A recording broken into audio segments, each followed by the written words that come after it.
Plus d'un demi-siècle après que Guy Williams soit apparu à la télévision, l'acteur et les personnages qu'il a incarnés sont toujours aimés. Il est devenu célèbre dans les années 1950 avec la série télévisée de Cap et d'épée Zorro de Disney et a continué sur cette lancée jusque dans les années 1960 avec la série de science-fiction Lost in Space. Mais peu de temps après, il a tourné le dos à tout cela, a disparu en Amérique du Sud et a volontairement laissé les projecteurs médiatiques qui l'avaient tant captivé s'éteindre simplement. Alors, que s'est-il passé avec Guy Williams? Maintenant, la fille de Guy Williams confirme enfin les rumeurs. Beaucoup d'acteurs qui entrent dans le show business gaspillent leurs gains en s'achetant des manoirs, observe l'historien de la culture populaire Geoffrey Marc. Et puis, ils réalisent, une fois les saisons terminées, qu'ils ne peuvent plus se le permettre. C'est à ce moment-là qu'ils commencent à tout vendre. Mais Guy Williams était très réaliste quant au monde du show business. Il a pris son argent et l'a fait fructifier de telle sorte que lorsque Lost in Space s'est terminé en 1968, il était un homme très riche. Il n'avait plus besoin de travailler. Et comme il n'avait pas besoin d'être constamment en train de jouer, son attitude était « ce fut charmant, les amis ». Avant d'être l'homme en noir ou de voyager à travers les étoiles, Guy Williams est né Armando Joseph Catalano le 14 janvier 1924 dans le quartier de Washington Heights à New York. Ses parents, Attilio Catalano, un courtier en assurance, et Clara Arcara Catalano, originaire de Roxella, province de Messine en Sicile, vivaient dans la pauvreté au moment de sa naissance. Attilio était le fils d'un riche exploitant forestier à Messine qui avait acheté des terres dans le New Jersey. Williams a grandi dans le quartier de Little Italy dans le Bronx. Pendant son temps à l'école publique 189, Williams excellait en mathématiques. Il a ensuite fréquenté le lycée George Washington où il travaillait occasionnellement dans une fontaine à soda. Il a ensuite poursuivi ses études à l'académie militaire de Peekskill où il était un étudiant enthousiaste, s'intéressant au football américain et aux échecs. Guy Williams aspirait à devenir acteur, poussé par son apparence avantageuse et sa taille de 1,90 m. Sa décision de se lancer dans le métier d'acteur a déçu sa mère, qui est devenue plus tard cadre dans une société de films étrangers, car la famille s'attendait à ce qu'il suive les traces de son père en devenant courtier en assurance. Pendant la Seconde Guerre mondiale, Williams a travaillé comme soudeur, comptable, contrôleur des stocks et inspecteur de pièces d'avion. Après la guerre, il a pris un emploi de vendeur dans le département des bagages chez Wanamaker S. C'est à cette époque qu'il a décidé d'envoyer ses photos à une agence de mannequinat.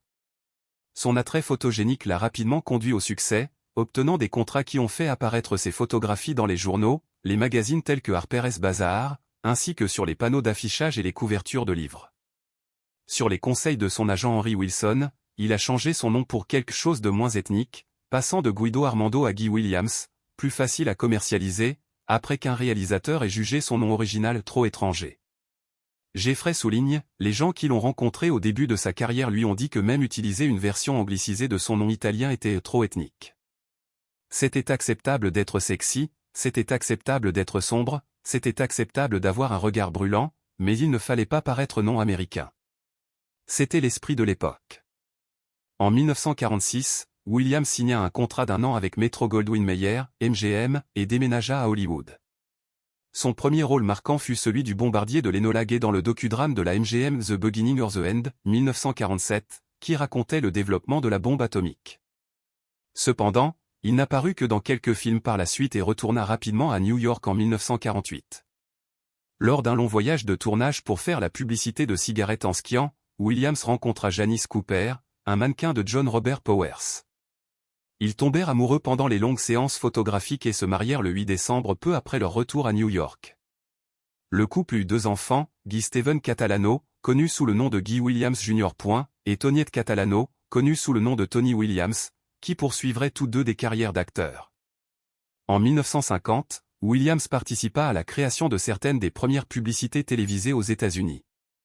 Tragiquement, son père décéda en 1951 sans jamais avoir vu son fils atteindre la célébrité. En 1952, Williams signa un nouveau contrat d'1 an avec Universal International et retourna à Hollywood. Sa carrière continua de prendre de l'ampleur alors qu'il apparut dans un épisode de The Lone Ranger, jouant le rôle d'un shérif de ville.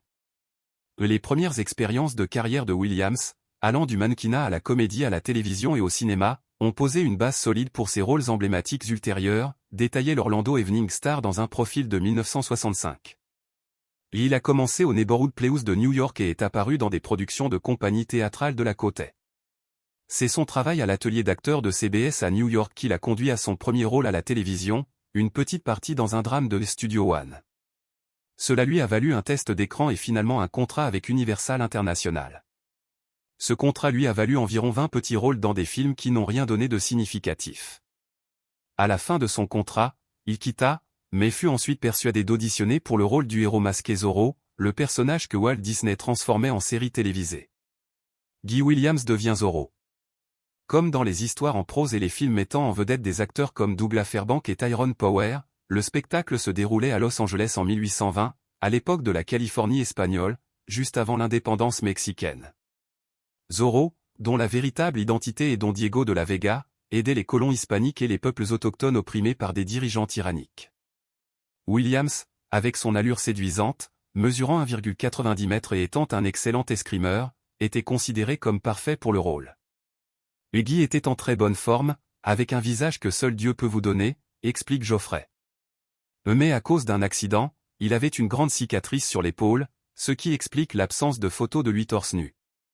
Bien qu'il ait fait beaucoup de petites choses avant Zorro, la combinaison du personnage, le fait que ce soit une production Disney et sa diffusion sur ABC ont rendu le monde conscient de Guy à une époque où les acteurs principaux étaient des personnes comme Tab Hunter et Rock Hudson. Dans le processus de développement de son personnage, l'accent espagnol de Williams a subi des changements significatifs. Pendant les premiers jours de production, j'ai auditionné avec un fort accent espagnol, expliqua-t-il au magazine Starlog. Sachant que je pourrais l'atténuer plus tard, plutôt que de commencer léger et de devoir en ajouter. Pendant les premières semaines, quelqu'un me tapotait sur l'épaule pendant que j'étais sur le plateau, et c'était Walt. Il disait, « Peux-tu l'atténuer un peu, Guy ?» Il n'était pas sûr de ce qu'il voulait, alors je continuais à l'atténuer. Puis un jour, j'ai terminé le tournage et Walt ne m'a pas tapoté sur l'épaule. C'est là que j'ai su que j'avais trouvé le bon accent. Zorro fut un succès instantané, remarquable pour son style narratif unique où chaque épisode se terminait sur un suspense, incitant à regarder l'épisode suivant. Ce format, devenu un élément clé à l'ère du streaming, a aidé la série à se démarquer. Elle a été diffusée de 1957 à 1959, produisant un total de 78 épisodes ainsi que 4 spéciaux d'1 heure. Dès 1958, il était clair que Williams craignait d'être catalogué. Tant le public que les producteurs hollywoodiens ne le voyaient que comme Zorro. « Quand je ne suis pas Zorro, je suis Diego », a-t-il dit au Longview Daily News. C'est comme travailler dans un film que vous ne finissez jamais. Vous ne pouvez rien conclure en tant qu'acteur. La situation s'est aggravée lorsqu'il s'est retrouvé incapable de faire autre chose. Malgré le succès de la série et les nombreux produits dérivés qu'elle a générés, Disney a exigé plus d'argent pour produire des épisodes supplémentaires. ABC a refusé de payer, menant à une bataille juridique. Williams, toujours sous contrat, ne pouvait travailler ailleurs mais continuait à recevoir son salaire intégral. Guy Williams dans Bonanza. Entre ses rôles dans Zorro et Lost in Space, Williams a fait une brève apparition dans Bonanza en 1964.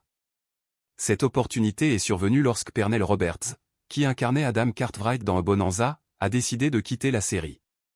Williams a été choisi pour jouer Will Cartwright, le neveu du patriarche Ben Cartwright, interprété par Lorne Greene. Il était initialement prévu qu'il devienne un membre permanent du casting et l'un des 4 principaux protagonistes de la série.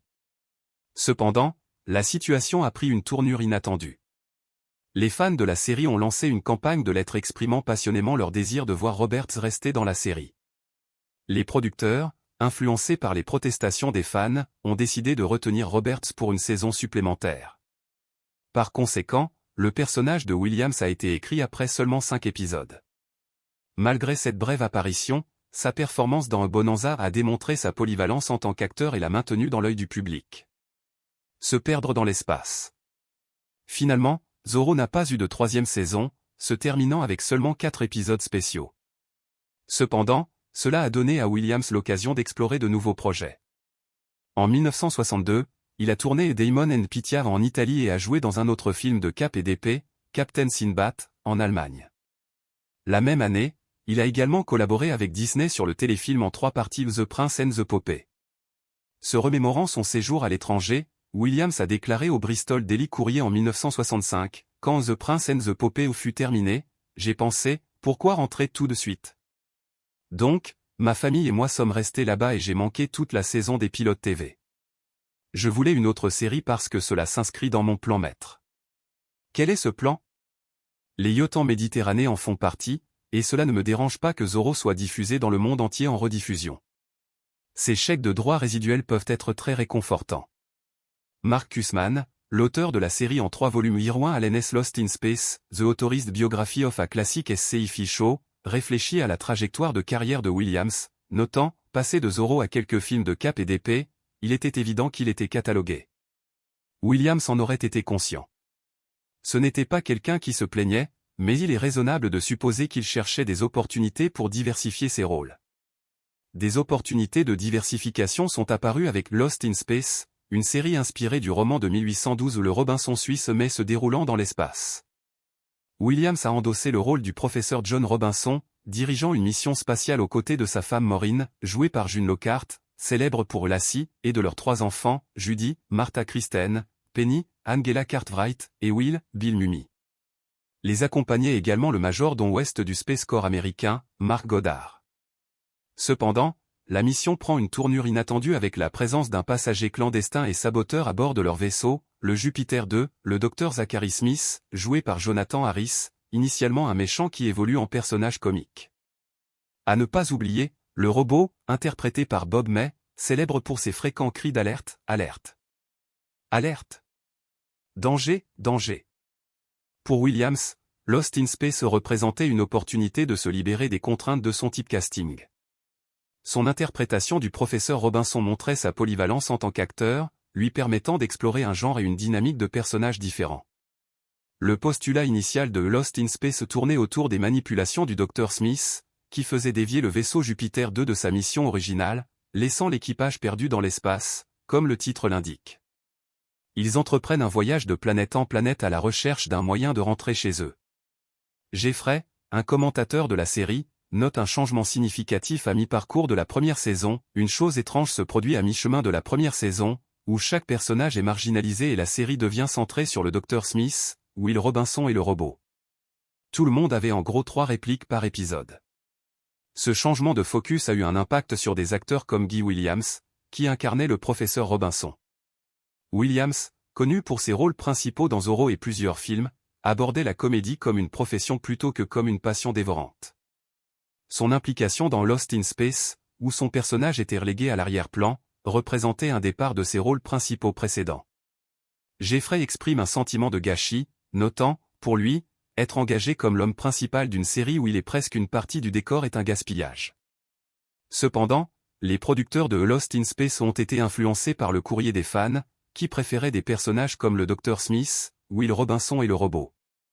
Ce changement de direction a conduit la série vers un autre domaine de la science-fiction, les producteurs suivant les préférences du public. Cussman note, grâce à mes recherches, j'ai découvert que CBS a joué un rôle significatif en orientant le producteur Irwin Allen vers un ton plus léger pour la série, principalement en raison de son horaire de diffusion précoce. Il y avait une directive visant à mettre de côté des personnages comme Smith et le robot. Cependant, Irwin a permis à Jonathan Harris d'embrasser les aspects comiques de son personnage, le rendant moins menaçant et plus humoristique, ce qui lui a finalement permis de rester dans la série. Bien que Williams n'ait pas particulièrement apprécié cette direction, il n'était pas du genre à se plaindre publiquement, ni dans la presse ni sur le plateau. Au lieu de cela, il gardait son mécontentement pour lui, se confiant à Irwin sur ses préoccupations. En réponse, Irwin fit des efforts pour accommoder Williams en lui offrant des rôles significatifs dans certains épisodes, en se concentrant sur le personnage de John Robinson et en donnant à Williams plus de matière à travailler. Ne pleure pas pour lui, Argentine. Lost in Space a été diffusé de 1965 à 1968, comptant un total de 83 épisodes. Fait intéressant, lorsque la série a pris fin, l'enthousiasme de Guy Williams pour Hollywood a également diminué. Comme le remarque avec amusement Geoffrey, alors qu'il ne livrait que 3 répliques par semaine dans Lost in Space, il était occupé à faire fructifier son argent, comme il l'avait fait avec les revenus de Zorro. Et il s'avère que Guy Williams avait un vrai talent pour faire croître sa richesse. Avec son succès financier, Williams s'est retrouvé dans une position où il ne ressentait plus le besoin de continuer à jouer. En 1973, lors d'une visite en Argentine, il fut surpris par l'admiration persistante pour son interprétation de Zorro. Cela confirma sa décision de s'éloigner de la scène hollywoodienne. Mis à part un bref retour aux États-Unis en 1983 pour une réunion de Family Feu avec le casting de Lost in Space, Williams choisit de faire de l'Amérique du Sud sa résidence permanente. Pourquoi Guy Williams a-t-il choisi de quitter Hollywood et de s'installer en Argentine, se demande Kussmann. C'est une question qui est restée sans réponse définitive. Malgré mes efforts, je n'ai trouvé personne capable de fournir une explication claire. Et étonnamment, personne ne semblait avoir directement posé la question à Guy lui-même. Les répercussions de Lost in Space avaient manifestement terni sa réputation au point que peu de gens semblaient intéressés à explorer ses motivations. Le voyage de Williams en Argentine fut déclenché par une invitation à apparaître en tant que Zorro, et l'accueil qu'il y reçut le laissa stupéfait. L'adoration écrasante et l'intérêt constant pour son interprétation du personnage iconique laissèrent une impression durable. La perspective de nouvelles opportunités avec le personnage et l'appréciation sincère des fans l'incitèrent à prolonger son séjour. Il est plausible de supposer qu'il avait également perdu son enthousiasme pour poursuivre plus de travaux télévisuels aux États-Unis, bien que Kussmann suggère que si des offres attrayantes étaient venues à lui, il les aurait probablement envisagées. Malheureusement, de telles opportunités ne se matérialisèrent pas. Marié à Janice Cooper de 1948 à 1983, avec qui il eut 2 enfants, Williams trouva le bonheur en Argentine. Les rapports indiquent qu'il y vivait une vie épanouie, savourant sa renommée dans le pays, participant à des performances en direct sur le thème de Zorro et appréciant la solitude qu'il y trouvait. En Argentine, il découvrit un mélange unique de reconnaissance, de débouchés créatifs et de tranquillité personnelle, en faisant une maison idéale pour la dernière partie de sa vie. Tragiquement, Guy Williams semblait avoir disparu de la vue du public en 1989, pour qu'on découvre le 6 mai de cette année-là qu'il était décédé dans son appartement une semaine plus tôt d'un anévrisme cérébral, un fait ignoré de tous jusqu'alors. Grâce à l'acteur Fernando Lupiz, les cendres de Guy furent conservées au cimetière de la Société des acteurs argentins au cimetière de la Recolta à Buenos Aires, un privilège réservé uniquement aux acteurs argentins. En 1991, le fils de Guy, Steven, reçut les cendres de son père et réalisa son dernier souhait, disperser ses cendres sur l'océan Pacifique à Malibu et dans les montagnes de Californie.